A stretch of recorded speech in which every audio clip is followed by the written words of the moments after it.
ସରି ସରି ଆସେ ଜୀବନ ଆଲୋକ ଲିଭି ଲିଭି ଆସେ ଦୀପ ଦୁନିଆ ମଞ୍ଚରେ ବଞ୍ଚିବାକୁ ହେଲେ ସଂଘର୍ଷ କରିବା ଶିଖ।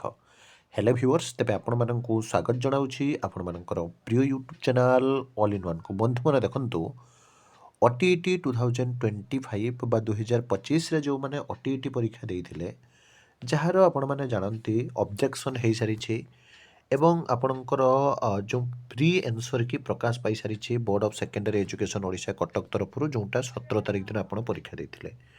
ପ୍ରି ଆନ୍ସର୍ କି ପ୍ରକାଶ ପାଇଲା ପରେ ଆପଣଙ୍କର ଅବଜେକ୍ସନ୍ କରିଛନ୍ତି, ତାପରେ ଆପଣମାନେ ଅନେଇ ରହିଛନ୍ତି ଫାଇନାଲ୍ ଅପସନ୍ ପାଇଁ ବା ଫାଇନାଲ୍ ଆନ୍ସର୍ କି ପରେ ରେଜଲ୍ଟ ପାଇଁ। ମୁଁ ଆପଣମାନଙ୍କୁ କହିବି ଆଜି, ଯାହାକି ବର୍ତ୍ତମାନ ସମୟରେ ବିଭିନ୍ନ ଗ୍ରୁପ୍ରେ ଅଲରେଡ଼ି ଆପଣଙ୍କର କେବେ ସୁଦ୍ଧା OTET ରେଜଲ୍ଟ ଆସିବ, ଗ୍ରେସ୍ କେତେ ମିଳିବ, ତାକୁ ନେଇ ଆଲୋଚନା ହେଇଛି ଏବଂ କିଛି ପିଲା ଯାହାକି ସୂଚନା ମଧ୍ୟ ଦେଇଛନ୍ତି। ଯାହା ବି ଅପଡ଼େଟ୍ ଅଛି ଆପଣଙ୍କୁ ଦେବି, କିନ୍ତୁ ଅଫିସିଆଲି ଆପଣ ଯେତେ ପର୍ଯ୍ୟନ୍ତ ନ ଆସିଛି ଆପଣଙ୍କୁ ଅପେକ୍ଷା କରିବା ପାଇଁ ପଡ଼ିବ।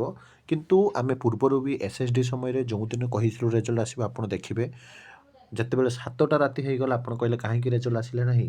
ତାପରେ ମୁଁ ମଧ୍ୟ ହଠାତ୍ ଭିଡ଼ିଓ କରି ଆପଣଙ୍କୁ କହିଥିଲି ଯେ ଆପଣଙ୍କୁ ଅଫିସିଆଲ୍ ଟାଇମ୍ ଯେଉଁ 5ଟାରୁ 8ଟା ପର୍ଯ୍ୟନ୍ତ ଅପେକ୍ଷା କରିବା ପାଇଁ ପଡ଼ିବ। ପାଖାପାଖି 7ଟା 40 7ଟା 50 ବେଳେ ଆପଣଙ୍କ ରେଜଲ୍ଟ ଆସିଥିଲା। ଆଜି ମଧ୍ୟ OTET ରିଗାର୍ଡ଼ିଂ ଯେଉଁଟା ବିଭିନ୍ନ ଗ୍ରୁପ୍ରେ ଆସୁଛି ଅପଡ଼େଟ୍ ମୁଁ ଆପଣଙ୍କୁ ଦେବି, କିନ୍ତୁ ଅଫିସିଆଲ୍ ଆପଣଙ୍କର ରେଜଲ୍ଟ ପାଇଁ ଆପଣଙ୍କୁ ଅପେକ୍ଷା କରିବା ପାଇଁ ପଡ଼ିବ।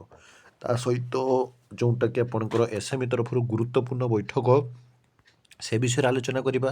17ର ଯେଉଁ OTET ପରୀକ୍ଷା ଦେଇଥିଲେ, ଚଳିତ ଥର ଯେଉଁ ଦେଖିବେ 1,60,000 ପରୀକ୍ଷାର୍ଥୀ 452 କେନ୍ଦ୍ରରେ ପରୀକ୍ଷା ଦେଇଥିଲେ, ରେଜଲ୍ଟ ପାଇଁ ଅପେକ୍ଷା କରିଛନ୍ତି। ଆମେ ସେ ବିଷୟରେ ସବୁ ଡିଟେଲ୍ସରେ ଡିସ୍କସନ୍ କରିବା।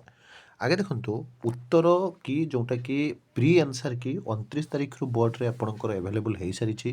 ଆପଣମାନେ ମଧ୍ୟ ଆପଣମାନଙ୍କର ମାର୍କ ଜାଣିସାରିଛନ୍ତି ଏବଂ ଜାନୁଆରୀ 4 ମଧ୍ୟରେ ପରୀକ୍ଷାର୍ଥୀ ଯେଉଁ ଚ୍ୟାଲେଞ୍ଜ ମଧ୍ୟ କରିସାରିଛନ୍ତି। ପ୍ରି ପରେ ଆପଣମାନଙ୍କର ଯେଉଁ ଆନ୍ସର୍ କି ପାଇଁ ଆପଣ ଅନେଇ ରହିଛନ୍ତି, ସେ ବିଷୟରେ ମୁଁ କହିବା ପୂର୍ବରୁ ପ୍ରଥମେ ଆପଣଙ୍କର ଗୁରୁତ୍ୱପୂର୍ଣ୍ଣ ନୋଟିସ୍ଟେ ଦେଖିଦିଅନ୍ତୁ। କାରଣ OTET ପରେ ପରେ ରେଜଲ୍ଟ ଆସୁ ଆସୁ ଆପଣଙ୍କର ଜାଣନ୍ତି OSSTET ମଧ୍ୟ ଆପଣଙ୍କର ଅନଗୋଇଂ ଅଛି। ତାପରେ ଆପଣଙ୍କର ଜୁନିୟର ଟିଚର ସ୍କିମାଟିକ୍ ବଦଳରେ ଆପଣଙ୍କର AT ବା ଆସିଷ୍ଟାଣ୍ଟ ଟିଚର ରିକ୍ରୁଟମେଣ୍ଟ ମଧ୍ୟ ହେବ। JTSର ଜିଓ ହେଇପାରେ, ଜୁନିୟର ଟିଚର୍ସ ବା ଯେଉଁମାନେ ଥିଲେ ବା ଯେଉଁମାନେ ଆସିଷ୍ଟାଣ୍ଟ ଟିଚର ଅଛନ୍ତି ଏଲିମେଣ୍ଟାରୀରେ, ସେମାନଙ୍କର ଯେଉଁ ଦାବି 2800 GB, ଯେଉଁଥିରେ କି ଆପଣ ଯେଉଁ ଦେଖିବେ high level expert committee school and mass education department 39 number ଲେଟରରେ 15 ଜାନୁଆରୀ 2026ର ଫ୍ରମ୍ ସନାତନ ପଣ୍ଡା ଓଡ଼ିଶା ଏଜୁକେସନ୍ ଯେଉଁଟା ସର୍ଭିସ୍ ମେମ୍ବର କନଭେନର ଟୁ, ଆପଣ ଯଦି ଦେଖିବେ Shrimati Charulata Mohapatra secretary general Utkal primary teachers federation, Shrimati Jyoti Ranjan Das secretary general all Utkal primary teachers ଆପଣଙ୍କର federation, Shri Bishnu Prasad Sahu general secretary primary school teacher association, Shri Bikram Kumar Rath secretary general Odisha primary teacher association, Shri Ramlal Patel convener ପ୍ରାଥମିକ ଶିକ୍ଷା ମହାସଂଘ NPS। Discussion on various issue of primary teacher regarding, ଯେଉଁଟାକି ଆପଣ ଦେଖିପାରୁଛନ୍ତି। ଆସନ୍ତା 22 ତାରିଖ ଦିନ, ଜାନୁଆରୀ 22 ତାରିଖ ଦିନ ଆପଣଙ୍କର 11:30 ବେଳେ କନଫରେନ୍ସିଆଲ ଆମ ଗୌରବ ଆମ କଲେଜ ପରିଚାଳନା ସଂଗଠନ ବ୍ଲକ ଲେବୁଲ, ଆପଣ ଦେଖୁଛନ୍ତି 5 ଫ୍ଲୋର ଆପଣଙ୍କର ଯାହାକି ଆଲୋଚନା କରାଯିବ, ଯାହାକି ଗୁରୁତ୍ୱପୂର୍ଣ୍ଣ ନିଷ୍ପତ୍ତି ଆସିବା କଥା ସେଦିନ କୁହାଯାଉଛି। ତା ଭିତରେ ଆପଣମାନେ ଯଦି ଦେଖିବେ OTET ରେଜଲ୍ଟ ଆପଣଙ୍କର ପ୍ରକାଶକୁ ନେଇ ଯେଉଁ ଡାଉଟ୍ ଅଛି, ଯାହାର ଅଲରେଡ଼ି ଆପଣମାନେ ଦେଖିପାରୁଛନ୍ତି ପ୍ରି ଆନ୍ସର୍ କି ପାଇସାରିଛନ୍ତି, ଫାଇନାଲ୍ ଆନ୍ସର୍ କି ପାଇଁ ଅନେଇ ରହିଛନ୍ତି। ଆପଣ ଦେଖନ୍ତୁ, ଆଜି ବିଭିନ୍ନ ଗ୍ରୁପ୍ରେ ଆପଣଙ୍କର ଆଲୋଚନା ହୋଇଛି ଯେ ଆସନ୍ତାକାଲି OTET ଫାଇନାଲ୍ ଆନ୍ସର୍ କି ପରେ ରେଜଲ୍ଟ ପ୍ରକାଶ ପାଇବାକୁ ଯାଉଛି। ଯାହା ସୂଚନା ମିଳୁଛି 1ରୁ 2 ମାର୍କ ଗ୍ରେସ୍ ମିଳିଥାଇପାରେ, କିନ୍ତୁ ଯେତେ ପର୍ଯ୍ୟନ୍ତ ଅଫିସିଆଲ୍ ସାଇଟ୍ରେ ଆସିନାହିଁ ଅପେକ୍ଷା କରନ୍ତୁ। ମୁଁ ଆପଣଙ୍କୁ ଏ ବିଷୟରେ କହିବି।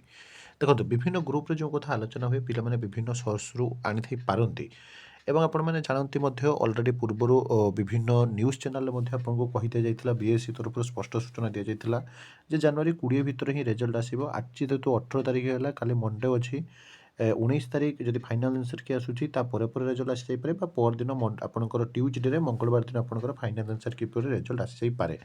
ବର୍ତ୍ତମାନ ସୁଦ୍ଧା ମୁଁ ଆପଣଙ୍କୁ କହିବି ରେଜଲ୍ଟ ଡିଲେ ହେବାର କୌଣସି ସୂଚନା ନାହିଁ, କାରଣ ଅଲରେଡ଼ି ପ୍ରି ଆନ୍ସର୍ କି ବାହାରି ସାରିଛି, ଅବଜେକ୍ସନ୍ ଦେଇସାରିଛନ୍ତି। ଆପଣମାନଙ୍କର ଫାଇନାଲ୍ ଆନ୍ସର୍ କି ବାହାରିବ, ତାପରେ ରେଜଲ୍ଟ ଆସିବ।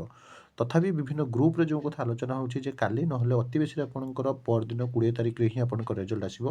କିନ୍ତୁ ସମହାଉ ମୁଁ ଆପଣଙ୍କୁ କହିବି ସବୁବେଳେ ଟ୍ରଷ୍ଟ କରନ୍ତୁ ଯେଉଁଟାକି ଅଫିସିଆଲ୍ ସାଇଟ୍ରେ ଅଛି। ପିଲାମାନେ ମଧ୍ୟ BSE କୋର୍ସ ଗସ୍ତ କରୁଛନ୍ତି ଏବଂ ଆପଣମାନେ ଯଦି ଦେଖିବେ ବିଭିନ୍ନ ସମୟରେ ଓଡ଼ିଶା ଷ୍ଟାଫ୍ ସିଲେକ୍ସନ୍ କମିଶନ୍ ହୋଇପାରେ, ଓଡ଼ିଶା ସବର୍ଣ୍ଣ ଷ୍ଟାଫ୍ ସିଲେକ୍ସନ୍ କମିଶନ୍ ହୋଇପାରେ, ବିଭିନ୍ନ ଚିହ୍ନା ପରିଚୟ ଲୋକଙ୍କ ଠାରୁ ମଧ୍ୟ ବୁଝି ବିଭିନ୍ନ ଗ୍ରୁପ୍ରେ ବହୁତ କଥା ଲେଖୁଛନ୍ତି। ସମ୍ଭାବନା ଅଛି ଆପଣଙ୍କର କାଲି ନହେଲେ ପରଦିନ ଆପଣଙ୍କର ହିଁ ଆସିବ। ଆଉ ଯେତେବେଳେ ବି ଆପଣଙ୍କର ଅପଡ଼େଟ୍ ଆସୁଛି, ସବୁବେଳେ ଆପଣମାନେ ଆମ ସହିତ ଯୋଡ଼ି ହୋଇ ରୁହନ୍ତୁ। ପ୍ରଥମେ ଅପଡ଼େଟ୍ ଆପଣମାନେ ଆମ ଚ୍ୟାନେଲରୁ ପାଇପାରିବେ ଏବଂ ଏହିଭଳି ସବୁବେଳେ ଅଥେଣ୍ଟିକ୍ ଜେନ୍ୟୁନ୍ ଟ୍ରଷ୍ଟେବଲ୍ ଇନଫର୍ମେସନ୍ ପାଇଁ ଏକ ନୂଆ ଭିଡ଼ିଓ ସହିତ ଆପଣମାନଙ୍କ ପାଖକୁ ଆସିବି। ସେତେ ପର୍ଯ୍ୟନ୍ତ ବିଦାୟ ଦିଅନ୍ତୁ। ବନ୍ଦେ ଉତ୍କଳ ଜନନୀ।